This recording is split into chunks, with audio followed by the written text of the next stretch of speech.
Listo, pues ahora sí vamos a empezar este webinar. Gracias una vez más a todas las personas que se conectaron esta mañana para escuchar la charla, perdón, acerca de los cambios en el ámbito laboral para empresas de subcontratación. Que va a compartir con nosotros los expertos de UR Global, a quienes antes de empezar pues quisiera presentar para que sepan quiénes nos acompañan esta mañana. Tenemos a Gorka Aspiazu, él es titulado en Gestión Internacional por la Universidad de Deusto. Se ha desempeñado durante más de 10 años como CFO de empresas internacionales en España, México y Brasil, antes de convertirse desde hace 5 años en director general de UR Global México. Hola, Gorka, gracias por estar con nosotros. Buenos días a todos. También tenemos a Izaskun Arrinda. Ella es titulada en Administración y Dirección Empresarial por la Universidad de Deusto y con maestría en Gestión Internacional por el ISEX. Encabeza el Departamento de Nóminas de UR Global México desde hace 4 años, tras haber sido asesora comercial de la Embajada de España en México. Gracias, Izaskun, también a ti por acompañarnos. Luego tenemos a Carlos Sánchez Núñez. Él es gerente del Departamento Legal. Tiene una maestría en la Barra Nacional de Abogados. Se ha especializado desde hace más de 10 años en cuestiones laborales, migratorias y derecho corporativo para la empresa extranjera que opera en México. Hola, Carlos. Gracias también. ¿Cómo están? Buenos días. Y tenemos también hoy con nosotros a Unai Martínez. Él es titulado de Maestría en Negocios y Comercio Internacional por la Universidad de la Sorbonne, de nacionalidad franco-española. Se ha enfocado desde hace más de 3 años en el desarrollo de negocios en el mercado mexicano. Gracias, Unai, también por apoyarnos para organizar este webinar. Pues nada, ya saben, estamos con los expertos que nos van a compartir este tema. No olviden poner sus preguntas en el chat o en el área de preguntas y respuestas para que al final dediquemos unos minutos a responderlas. Y pues, gracias y desde ustedes la sesión. Vale, Karen, pues muchas gracias por la introducción. Bueno, antes de nada, gracias a todos los participantes de este webinar. Gracias por vuestro tiempo. Vamos a intentar hacerlo lo más simple y bueno, leve posible este tema. Es un tema bastante complejo. Bueno, vamos a intentar tratar de pues, los cambios en el ámbito laboral para empresas de subcontratación, cómo está afectando bueno, la nueva ley, la nueva reforma del outsourcing en México y desde nuestra perspectiva, desde nuestra experiencia, qué posibles recomendaciones os podríamos dar y pasos a seguir para intentar seguir con una operativa normal dentro de, bueno, teniendo en cuenta todos estos cambios, ¿no? Entonces, si os parece... Perdón. Está intentando pasar la otra diapositiva. Listo. Bueno, aquí os resumo un poco el índice, que son los distintos temas que vamos a tratar. Me gustaría empezar por una presentación general de UR Global para poneros un poco en contexto de quiénes somos, qué hacemos y por qué tenemos este conocimiento sobre el tema del outsourcing. Luego, usando el conocimiento de Carlos, nos gustaría entrar un poco más sobre los fundamentos de esta nueva ley del outsourcing, qué conlleva esta ley, cuáles son las medidas que se han tomado. Y aprovechando también, pues quizás, adentrarnos un poco más sobre la parte del trabajo especializado, que es una de las opciones que nos está ofreciendo esta ley. Y acabaremos con la parte de algunas recomendaciones que nosotros podemos ofrecer dentro de UR Global, que estamos recomendando tanto internamente como para nuestros clientes, que es la parte que llevará más Gorka. Como bien ha dicho Karen, acabaremos con una parte de preguntas, así que por favor, cualquier pregunta que tengáis, duda, aclaración que necesitéis, aprovechar el espacio que tenemos para poder contestar las preguntas, o si no, podemos aprovechar otro espacio privado para poder hacerlo, ¿no? Entonces, bueno, si queréis, empiezo por la presentación de UR Global. Bueno, UR es una empresa que lleva más de 20 años operando en México. De hecho, es una empresa mexicana que se constituyó en el 2002 con capital español. Bueno, tenemos más de 20 años de experiencia en lo que es la creación de filiales de entidades extranjeras en México, en Colombia, en Perú, en Chile, en Brasil y recientemente en Portugal. El servicio que ofrecemos a la empresa extranjera es tanto a nivel legal, la constitución y creación de su entidad legal para que pueda empezar a operar localmente en uno de los países donde estamos nosotros presentes, y luego a posteriori, cuando ya la empresa tenga obligaciones en el país, gestionar de manera integral todas las áreas de soporte, todas las áreas de back office de la filial, ¿no? Entonces, eso incluye pues la gestión contable, la gestión fiscal, la gestión legal, la gestión laboral de recursos humanos, la gestión logística, en caso de que sea una empresa de producto, y todo el apoyo administrativo bancario, ¿no? O sea, la idea es poder englobar todas las áreas de soporte en un solo despacho.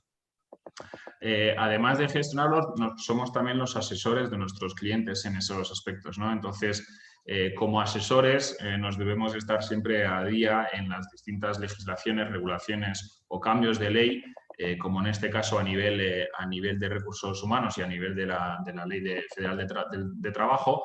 Entonces, bueno, por eso hemos estudiado un poco el tema y nos gustaría compartir pues, los distintos puntos que hemos levantado, ¿no? También también ofrecemos un servicio de outsourcing, entonces pues también hemos sido nosotros afectados por esta ley y hemos intentado adaptarnos, ¿no? a las nuevas circunstancias, a la nueva normalidad. Luego, bueno, a nivel de estructura, tenemos oficinas propias en cada uno de los países donde trabajamos, que son México, Colombia, Perú, Chile, Brasil, Perú y Portugal. Y somos unas 250 personas repartidas en todos esos países, principalmente en México, donde somos 120 personas, y gestionamos unas 450 filiales en la región y unas 300 aproximadamente en México, ¿no?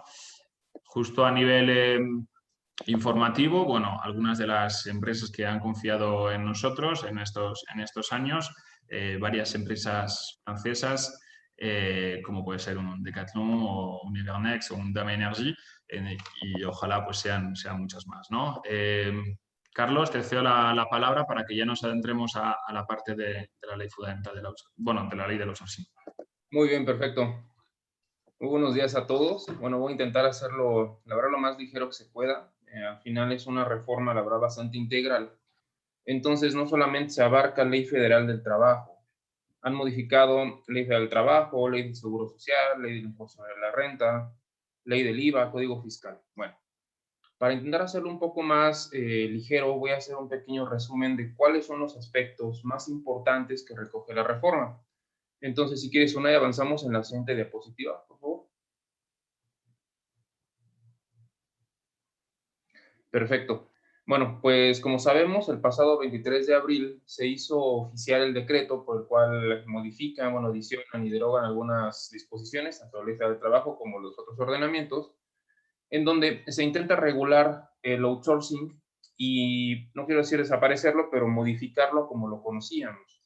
Es decir, la reforma prohíbe la subcontratación cuando se entiende esta en el sentido de una persona física o moral, una empresa incluso, pone a disposición trabajadores en beneficio de otra para que le ejecute la actividad. Esa es la parte medular de la reforma. Intenta la misma, pues, regularla, prohibirlo, y en su caso, simplemente dejar una puerta abierta, que es lo de servicios especializados, que bueno, ya lo comentaremos un poquito más adelante. Entonces, partiendo de este supuesto, en el sentido que una empresa no puede poner a disposición trabajadores en beneficio de otra, es que hay que entender cómo esta regulación precisa ya no es permitido, pero sí permitirán, reitero, la subcontratación de servicios especializados. ¿Qué es un servicio especializado? Pues todo aquello que no tenga que ver ni con el objeto social de la empresa, ni con algo que determinan o llaman actividad preponderante de la misma. Un poquito más adelante, compañera Izaskun entrará un poco más al detalle de lo que es el servicio especializado. Además de regular el outsourcing en ese sentido, hay algunos aspectos también muy importantes que recoge la propia reforma. Por ejemplo, ¿qué va a pasar cuando yo, empresa, quiera subcontratar servicios especializados porque mi objeto, mi actividad preponderante lo permita? Bueno, si estamos en ese supuesto, tengo que o debo utilizar servicios especializados provenientes de una empresa registrada ante la Secretaría del Trabajo, pues para poder ejecutarlos. Coincidentemente, el día de ayer fueron publicados los lineamientos en el Diario Oficial de la Federación para que toda aquella empresa que quiera registrarse, sea proveedora de servicios especializados, bueno, pues tenga la capacidad de hacerlo vía la plataforma reforma que determina el Seguro Social y cumpliendo con los requisitos que se establecen.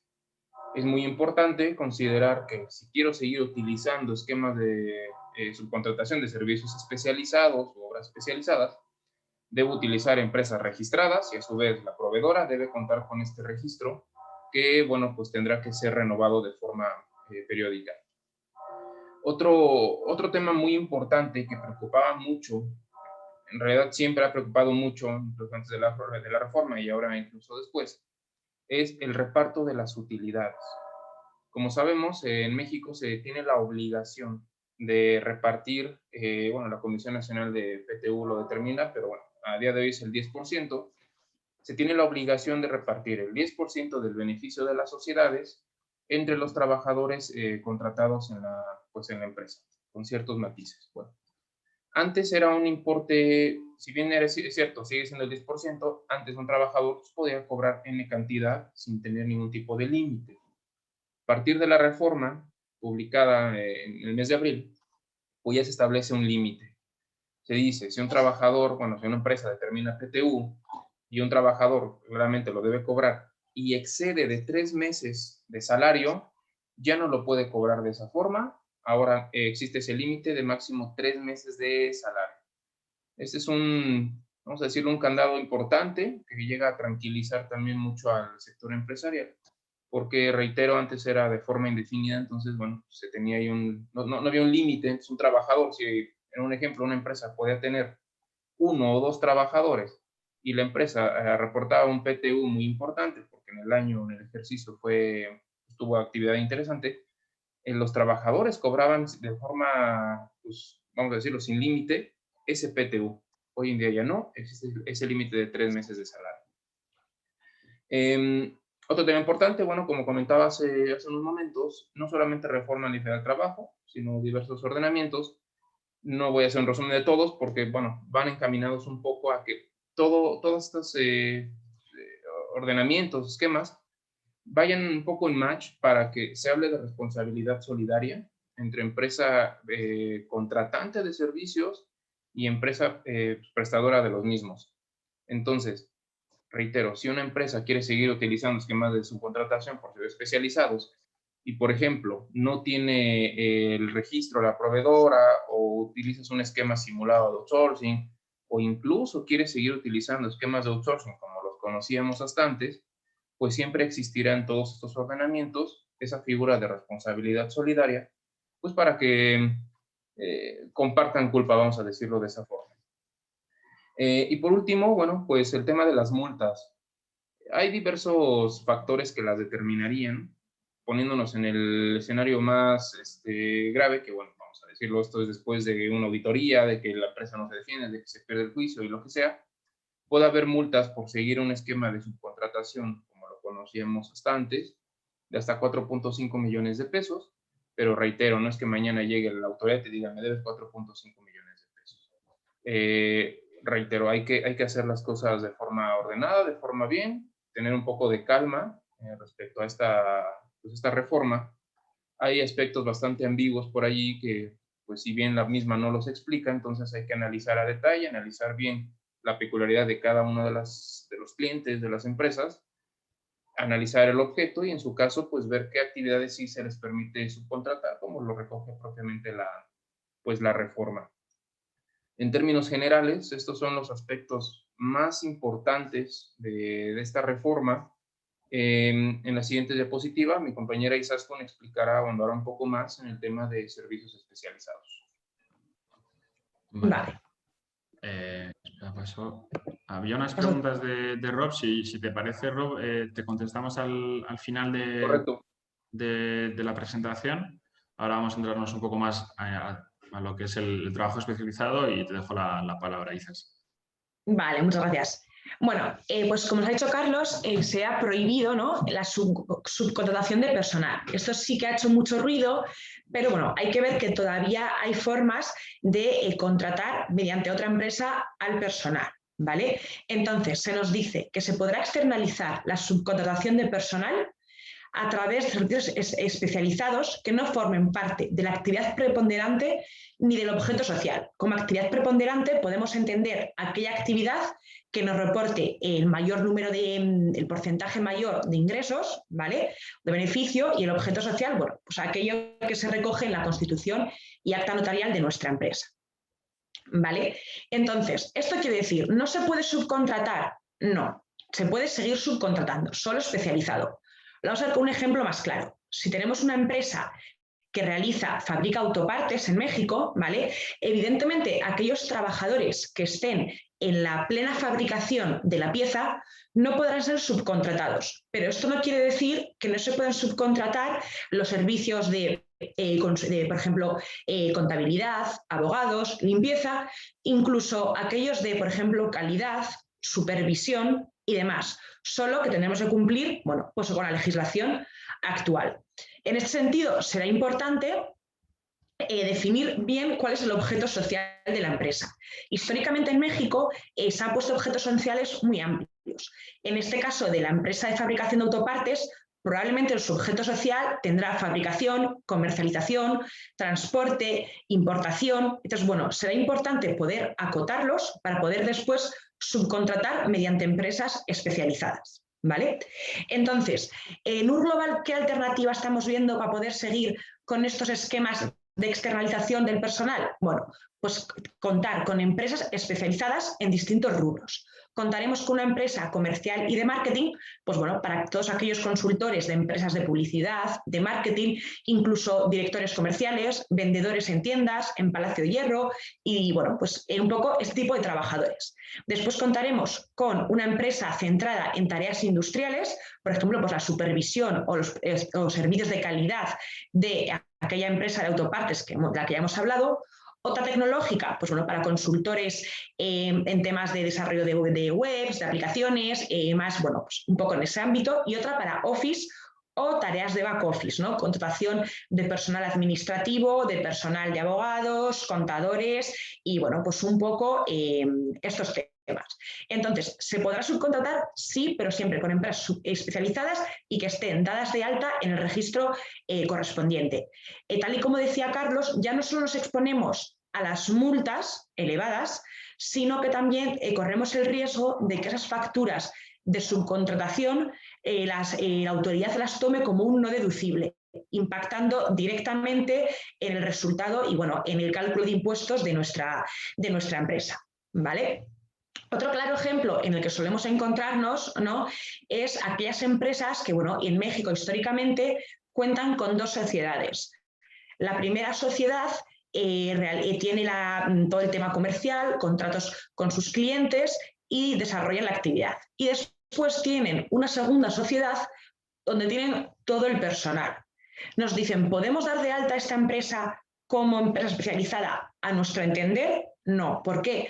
Porque al tener un único cliente, las autoridades pueden tener en cuenta que es una simulación, ¿vale? Una simulación y, bueno, pues podemos tener riesgo. En este sentido, como ya ha comentado Carlos antes, me gustaría recordar que es un tema muy novedoso. Todavía no hay jurisprudencia. Entonces, sí que tenemos la ley, pero todavía ningún juez no se ha decantado, pues, bueno, un poco por cómo se va a interpretar dicha ley. Entonces, bueno, en la siguiente diapositiva, ¿no? Bueno, pues será importante, como decía Carlos, que las empresas que ofrezcan servicios de subcontratación estén dados de alta, ¿vale?, ante la Secretaría de Trabajo y Previsión Social. Si no, estaremos en riesgo. Entonces, aquí lo más importante para darnos este padrón o este registro va a ser estar al día con el pago de impuestos. Somos conocedores que históricamente se han utilizado este tipo de sociedades para evitar el pago de impuestos, dar de alta a trabajadores con esquemas mixtos o donde no se cotizaba al 100%. Entonces, si estamos subcontratando al personal con un tipo de sociedad que no está al día con sus obligaciones fiscales o de seguridad social, tenemos que tener en cuenta que probablemente no vayan a obtener el registro cuando presenten la petición ante la Secretaría de Trabajo. Y bueno, ese no es el único requisito, hay varios, habrá que aportar la documentación correspondiente, pero es verdad que tendrá que estar soportada con información y documentación correspondiente, que esa empresa sí que es una empresa especializada, ¿Cómo? Pues bueno, ofreciendo capacitaciones a los trabajadores, con certificaciones, permisos, la maquinaria o tecnología correspondiente. Es decir, algo con sentido común. En este sentido, queríamos hacer hincapié en que habrá empresas sin los permisos adecuados ofreciendo el servicio, pero será un riesgo importante para el contratante. Entonces, el registro, como decía Carlos, habrá que renovarlo cada cierto periodo, supondrá ciertas tareas administrativas, tanto para la empresa que ofrezca el servicio como para que lo reciba, de presentación de documentación y demás. Y bueno, pues habrá que estar al tanto para cumplir siempre la legislación en ese sentido, ¿vale? Si quieres, Sumay, podemos ir a la siguiente diapositiva. Vale, entonces, es cierto que pese a que se puede hacer trabajo especializado, habrá muchas empresas que se verán en la obligación de internalizar al personal. Es decir, si yo soy la empresa fabricante de autopartes, no podré subcontratar a trabajadores para realizar esa tarea, ¿no? Entonces tendré que internalizarlo. ¿Cómo se va a internalizar? Bueno, vía sustitución patronal. ¿Esto qué quiere decir?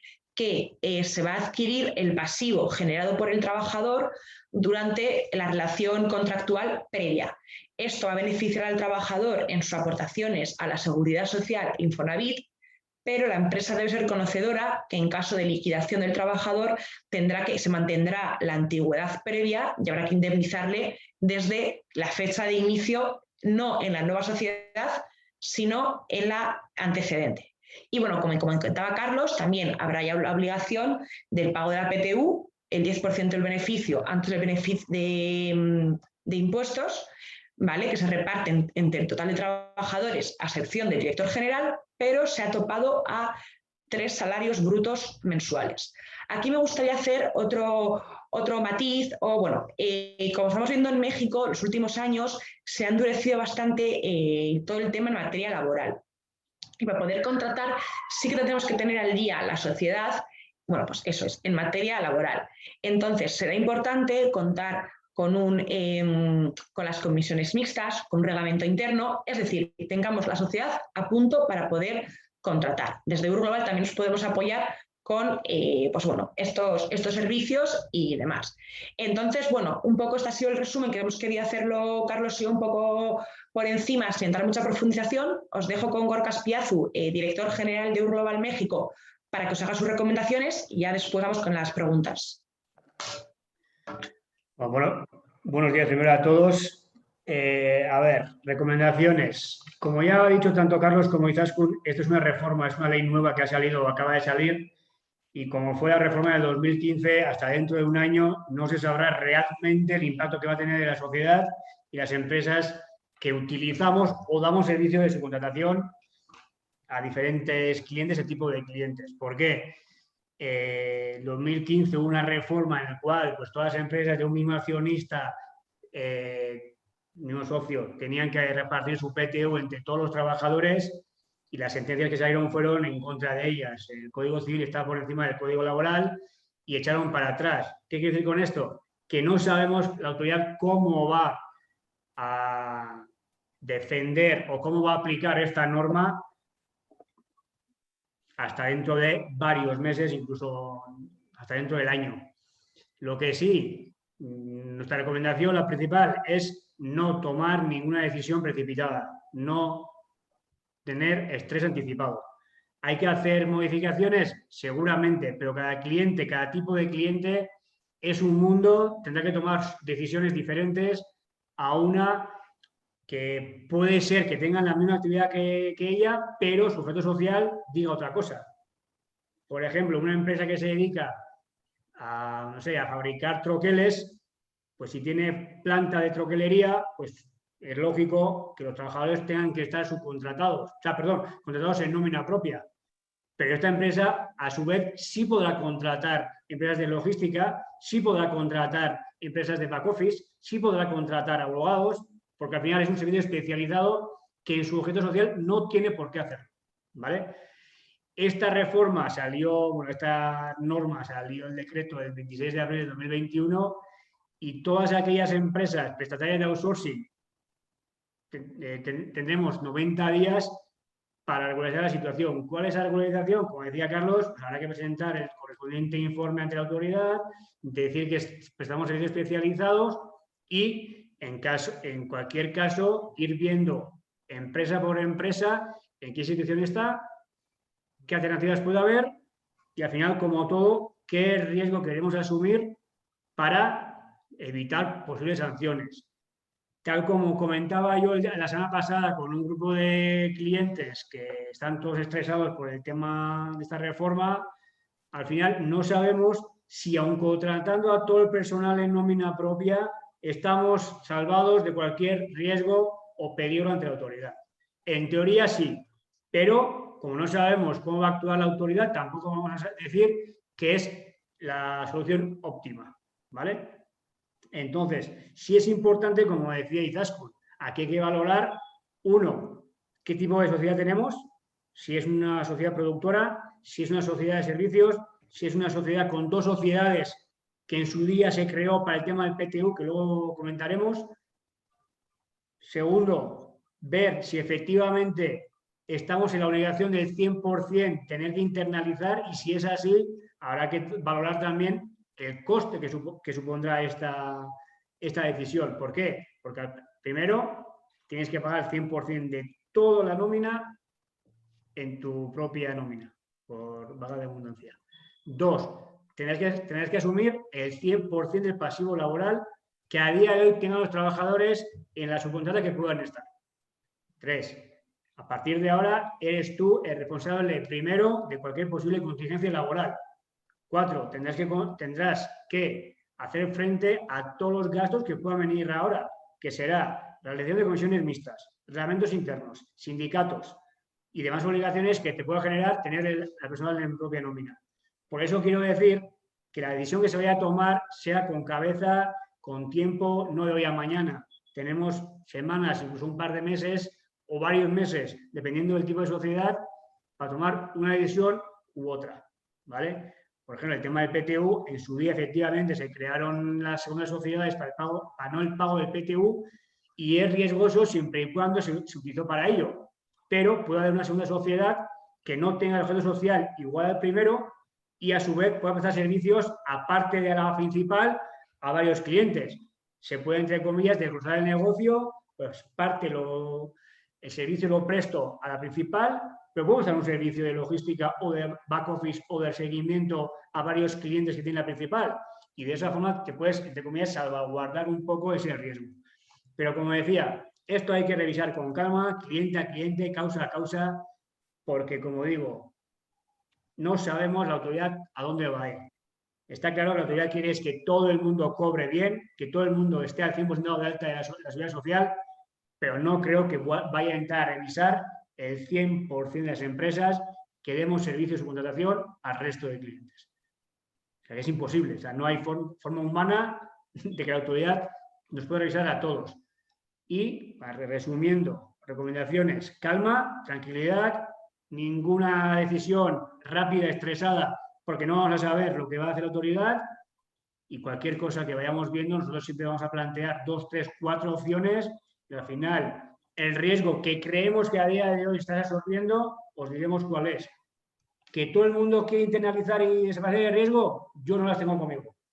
Es decir, cualquier empresa que internalice corre otros riesgos que están fuera de esta reforma. En el momento que tú ya internalizas a todos los trabajadores, tienes un pasivo laboral que hasta la fecha lo puede estar, entre comillas, quitándotelo con un outsourcing, ¿vale? Habrá que ver, pues, lo mismo, el objeto social, qué tipo de negocio y tal.